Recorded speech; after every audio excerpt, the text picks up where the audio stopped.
Hello guys, welcome back to my channel. This is Shivani blog. तो आज की इस वीडियो में मैं बात करती हूँ एसबीआई पीयू से रिलेटेड जितने भी इंफॉर्मेशन है। मुझे पता है कि अभी एसबीआई पीयू का रजिस्ट्रेशन डेट क्लोज हो चुका है। अब कोई और रजिस्ट्रेशन नहीं कर सकता है 10 से 12 दिन, 10 दिन मैक्स टू मैक्स एग्ज़ाम के प्रीलिम्स के डेट में। एंड अभी जिन्होंने रजिस्ट्रेशन कर लिया होगा उनको तो रजिस्ट्रेशन डेट या बेसिक इन्फॉर्मेशन की कोई नीड नहीं होगी। प्रीलिम्स के रिलेटेड सब्जेक्ट्स के माइंड में कुछ नहीं होगी। बट एक चीज़ जो बहुत लोगों को नहीं पता है कि सेक्शनल कट ऑफ होता है या नहीं होता है। तो बहुत लोगों को ऐसा मतलब मॉक देने के बाद भी पता नहीं होता है। तो ये एक बात रही। और जो नेक्स्ट ईयर देने वाले हैं उनको भी अगर एग्ज़ाम्स के बारे में जिनके अंदर अभी से है कि हाँ मुझे नेक्स्ट ईयर देना है, तो मुझे सारे क्राइटेरिया कितना फ़ी लगता है, क्या एग्ज़ाम पैटर्न रहता है, क्या मींस का पैटर्न रहता है, क्या डिस्क्रिप्टिव का पैटर्न रहता है। और जो इस साल रजिस्ट्रेशन किए उनको बहुत सारे लोगों को अभी भी मेंस का मतलब टॉपिक्स बहुत सारे लोगों को नहीं पता होता। डिस्क्रिप्टिव के टॉपिक नहीं पता होता। डिस्क्रिप्टिव कितने मार्क्स के होते हैं, डिस्क्रिप्टिव में राइटिंग आता है या क्या आता है वो भी नहीं पता होता। या बहुत लोगों को पता होता है, ऐसा मैं नहीं कह रही हूँ सबको नहीं पता होता, कुछ लोगों को नहीं पता होता। तो शायद मेरी वीडियो से उनको वो इन्फॉर्मेशन मिल सके।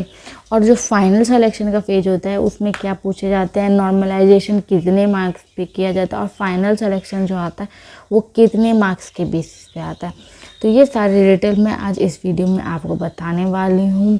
आई होप कि आपको ये वीडियो हेल्पफुल लगी हो।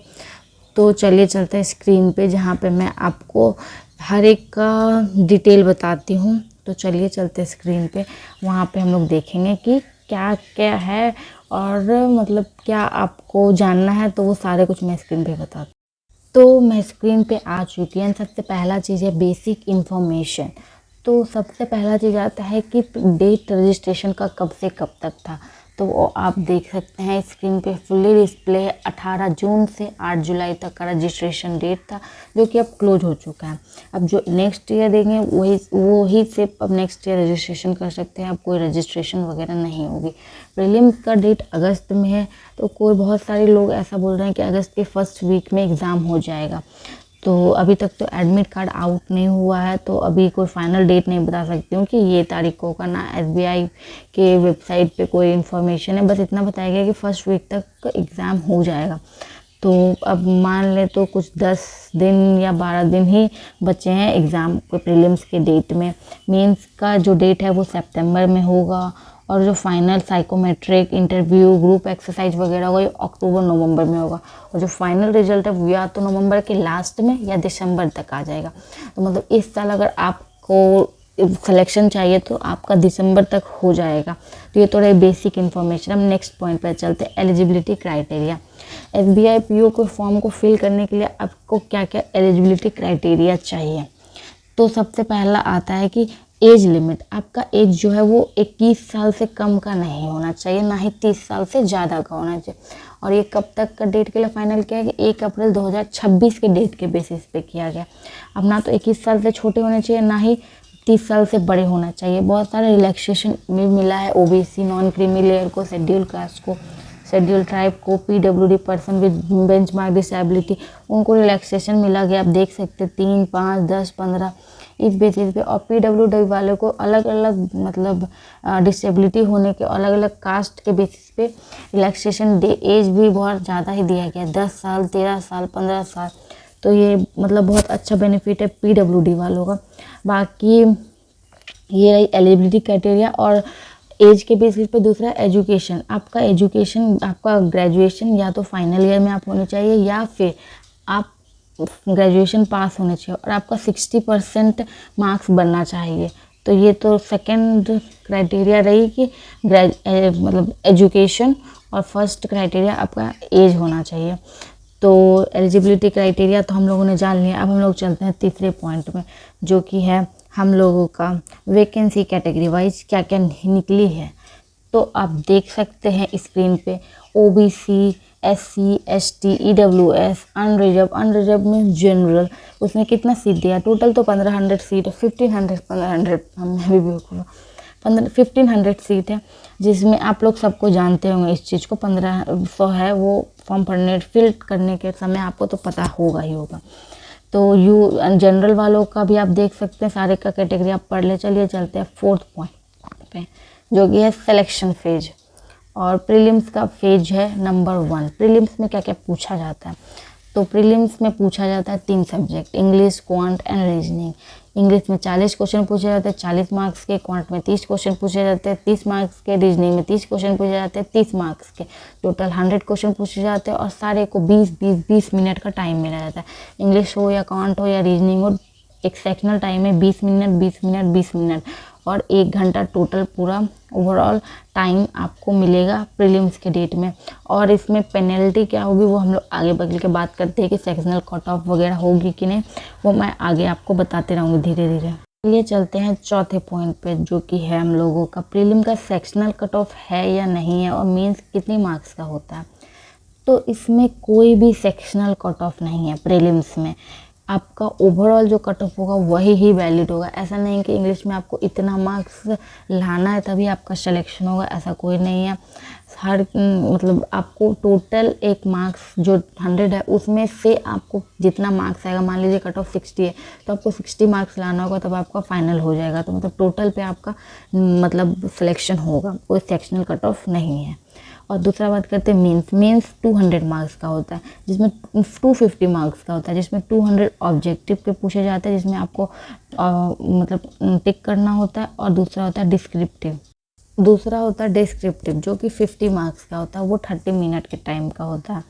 तो ये तो रही ऑब्जेक्टिव। और मैं आगे आपको धीरे धीरे बताते रहूँगी कि ऑब्जेक्टिव में क्या कितने क्वेश्चन पूछे जाते हैं, डिस्क्रिप्टिव के क्या टॉपिक्स वगैरह रहते हैं, कितने क्वेश्चन पूछे जाते हैं। तो ये हम लोग आगे बात करेंगे। अब हम लोग चलते हैं नेक्स्ट पॉइंट पे, जो कि है हम लोगों का कि मेंस के जो फेज 2 है उसमें क्या क्या पूछा जाता है। तो मेंस का फेज 2 में पूछा जाता है 4 सब्जेक्ट। जो ऑब्जेक्टिव का मैं बात कर रही थी 200 मार्क्स का, उसमें 4 सब्जेक्ट पूछा जाता है, रीजनिंग, क्वांट मतलब DI मतलब रीजनिंग, कंप्यूटर एप्टीट्यूड भी है, आपको कंप्यूटर भी पढ़ना होगा, क्वांट, फिर general awareness, banking awareness, RBI circular मतलब होल सोल करंट अफेयर, जिसमें RBI सर्कुलर बैंकिंग को ज़्यादा इंपॉर्टेंस दिया जाता है। SBI से रिलेटेड जितने भी न्यूज होंगे वो, फिर नेशनल इंटरनेशनल, ये सब ज़्यादा इंपॉर्टेंट होते हैं। बाकी सब भी इंपॉर्टेंट होते हैं बट ये जब ज़्यादा मोस्ट इंपॉर्टेंट होते हैं मैं आपको बता देती हूँ। फिर और बहुत सारे टॉपिक है, मैं इस पर अलग से वीडियो बनाऊंगी। इंग्लिश लैंग्वेज में भी इंग्लिश लैंग्वेज होता है और सबके क्वेश्चन वगैरह आप देख सकते हैं। रीजनिंग को 50 मिनट, क्वांट को 45, करंट अफेयर को 45, इंग्लिश को 40 मिनट। इंग्लिश के मार्क्स बहुत ही घटा दिए, 40 क्वेश्चन सिर्फ और सिर्फ 20 मार्क्स के। बाकी करंट अफेयर के मार्क्स बढ़ा दिए और क्वांट के मार्क्स बढ़ा दिए हैं। तो ये तो रही ऑब्जेक्टिव टाइप की बात, आप क्वेश्चन वगैरह देख सकते हैं। डिस्क्रिप्टिव में 3 चीज़ पूछा जाता है। मैं डिस्क्रिप्टिव से रिलेटेड आपको एक नेक्स्ट डेडिकेटेड वीडियो बनाऊंगी। तो डिस्क्रिप्टिव 3 को मतलब टॉपिक पूछे जाते हैं, जिसमें 50 मार्क्स का होता है और 30 मार्क्स का होता है और हम लोगों का 30 मिनट का टाइम दिया जाता है। तो ये रही डिस्क्रिप्टिव और टोटल टाइम 3 घंटे 30 मिनट के होते हैं। अब हम लोग चलते हैं नेक्स्ट पॉइंट पे कि मेन सेक्शनल कट ऑफ होता है या नहीं होता है और पेनल्टी कितना लगता है रॉन्ग मार्क्स में प्री और मेंस में।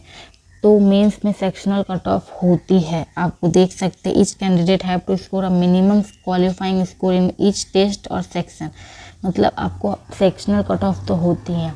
और जो हम लोगों का मतलब ये पेनल्टी लगता है रॉन्ग आंसर करने का, वो 1/4 लगता है।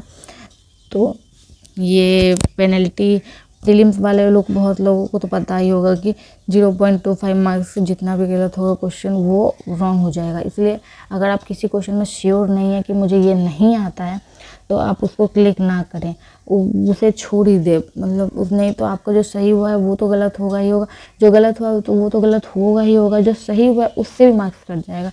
तो इसीलिए बेवकूफ़ी ना करें, बिल्कुल अच्छे से सोच समझ कर टिक मारे। और आपके पास वैसे ज़्यादा सोचने का टाइम नहीं होता, आप फास्ट करना होता है तो जल्दी क्विक डिसीजन ले लें।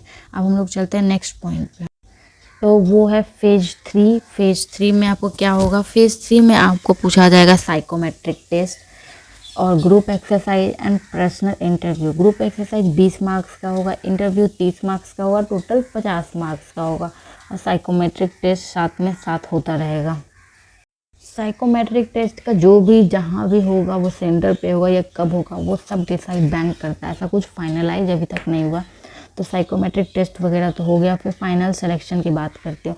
फाइनल सिलेक्शन जो होता है वो 100 मार्क्स के बेसिस पे होता है, आपका 280 मार्क्स पे नहीं होगा। जैसे 200 मार्क्स आपका हो गया मेंस का, 30 मार्क्स डिस्क्रिप्टिव का, और हम लोगों का 50 मार्क्स ग्रुप एक्सरसाइज और इंटरव्यू मिला के, तो 280 हो गया। तो उस 280 को नॉर्मलाइज कर दिया जाता है 100 पे। ग्रुप एक्सरसाइज के मार्क्स को 25 पे, और जो हम लोग का मेंस में आया उसको 75 पे। तो 75-20 मतलब 3:1 का रेशियो पे 100 मार्क्स बनाया जाता है, और उसके बेसिस पे आपका टोटल मार्क्स बनाया जाता है, जो कि आपका फाइनल रिजल्ट में शोकेस होगा। तो ये बहुत ज़रूरी है कि आप मेंस में अच्छा से अच्छा स्कोर करें और इंटरव्यू ग्रुप एक्सरसाइज में अच्छा से अच्छा स्कोर करें, ताकि आपके एक भी स्कोप ना बने जिसमें आपका फाइनल सिलेक्शन में रिजल्ट में नाम ना आए। तो इस साल आई होप कि सबका सिलेक्शन हो जाए, मेरा भी हो जाए, आपका भी हो जाए, और हम लोग इस बार SBI के एम्प्लॉय बने। And that's it for this video guys. I hope ये वीडियो आपको हेल्पफुल लगी होगी। बहुत लोगों को हेल्पफुल नहीं भी लग सकती, बट कोई बात नहीं है, जिनको हेल्पफुल लगी है उनके लिए अच्छी बात है, और ये वीडियो आपको कुछ तो नॉलेज दिया होगा। Thanks for watching this video. If you like, subscribe, follow for more. Bye guys, thanks for watching.